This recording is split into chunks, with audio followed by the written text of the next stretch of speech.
This video is brought to you by StoneAgeGamer.com. It's where I go for my gaming accessories, systems, and games. So be sure to check out StoneAgeGamer.com, link in description.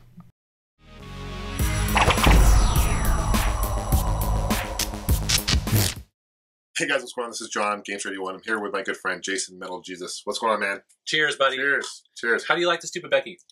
It's pretty stupid. No, it's great. So what is in this thing? So it's Fresca and whiskey, but it has to either be Evans or Maker's Mark. Delicious. It is. It tastes like Fresca. Just so you oh, yeah. I mean, it's like grapefruit. Yeah, you can get totally stupid on this. Hence the name Stupid Becky. Right? Yes. Yes. Okay. So we're standing in front of your PC collection, and this is like, when you come downstairs, this is certainly a highlight of your collection, no doubt. So how long have you been collecting PC games? Well, I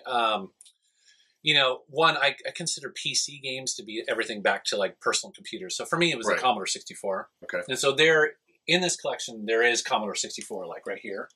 So I just want to be clear, because sometimes people get really kind of bent out of shape as to PC meaning DOS. Yeah. I don't care, right? You know what I mean? Because often the only difference is the floppy disk in the middle or, inside of it, but all the packaging and everything will be exactly the same. Right. So to answer your question, I've been collecting since, I own a Commodore, which was like 85, I think. Yeah, mid-80s. Yeah. The thing is, though, is that I've been collecting since then, but I threw a lot of it away in college, in the 90s, because I was moving around so much. I didn't have any money. So like an idiot, I got rid of a lot of it. I kept some of it. But in the last couple of years, I've been very passionate about buying them up, because it's sort of the last frontier of collecting, in my opinion. Right. A lot of people go for Nintendo or Sega or Neo Geo, and they'll skip right by all this stuff, and it breaks my heart, man. It's like so many of these great games. Not only that, because I worked at Sierra. Yeah, that's right. I wanted to get a lot of those old Sierra games that I used to support. I used to, I was there whenever they released them. So that was also too. I'm like, okay, I got to get these while I still can, because you're actually inside a game. Like you're in a game. Yeah. What game is that you're in? Shivers 2, which is around here, which is a game that not a lot of people sort of remember. It was basically kind of like a Myst clone, but it has like supernatural elements. Right on. You remember like in the late 90s when everybody was making those full motion videos, whether it be puzzle bits. Yeah, totally. So it's kind of like that. Yeah. So I was in that game. They asked me, because I had long hair then too, and I played guitar, and they needed a guitarist in the game. So yeah. One thing I think is really cool about these classic PC games is oftentimes they don't just come with the game and the manual. They come with some really cool swag. So can you kind of highlight some cool things you got? Yeah. So let me grab one of. I think this has got a bunch of stuff in here. First of all, look at the size of this box. Huge. Yeah. This is not necessary. This is the IBM. This version, this is for a 286. This is a hard disk. It's classic. Yeah, so little floppy disks here. These are the 5 1/4, but then it also has like a manual. It's got like little guides to help you out with like when you're in combat and stuff, ordering. Then it comes with like a full I guess this is probably a map. Yeah. Wow.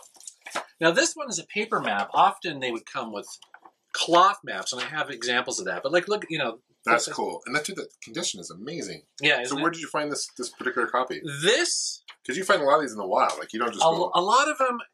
It's hard to find in the wild though, because so many people just threw them away because they were so undervalued for so long. Not only that, but most game stores won't take them.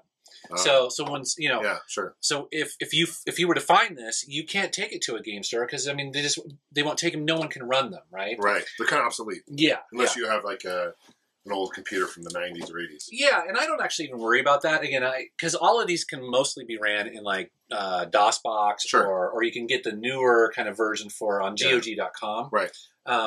Some of the more interesting ones are like here. So Infocom back in the day made text adventures, and text adventures just had text, right? There wasn't much to them at all. But Infocom, to kind of jazz it up, did a ton of stuff with the packaging. So, for instance, the manual... 3D comics. Yeah, it's a full 3D comic that I believe functions also as a copy protection. But anyways, and the reason why they did that is because in there they also include, well, here's like a little hint guide that has a bunch of stuff in here, but they also have scratch and sniff stickers, because it'll ask you in the game to scratch and identify something. They still smell? Probably. And then they also came with the glasses, And it just goes on and on. Like the Hitchhiker's Guide to the Galaxy. It smells like blueberry. The Hitchhiker's Guide to the Galaxy came with like little puffs. It came with like these glasses that you would, these apparel. I forget what kind of glasses they are, but just all this sort of stuff that would be included. So that's the fun part. Is that we would go, game developers like Sierra and all these other companies would just go all out in the packaging. Well, it's kind of a lost thing for games now. It is. Yeah. It is. I mean, today a lot of people are complaining that games don't have manuals. And, well, back, here they had manuals. Manuals were just the beginning, Yeah. So that's what I love collecting. I remember the red slide that you had to do. A lot of times they had copy protection. Yeah. The red, slider. This one has crazy copy protection. So this is a game called Legacy of the Ancients. It's on the Commodore 64. And I think I have it floppy disk. Love it.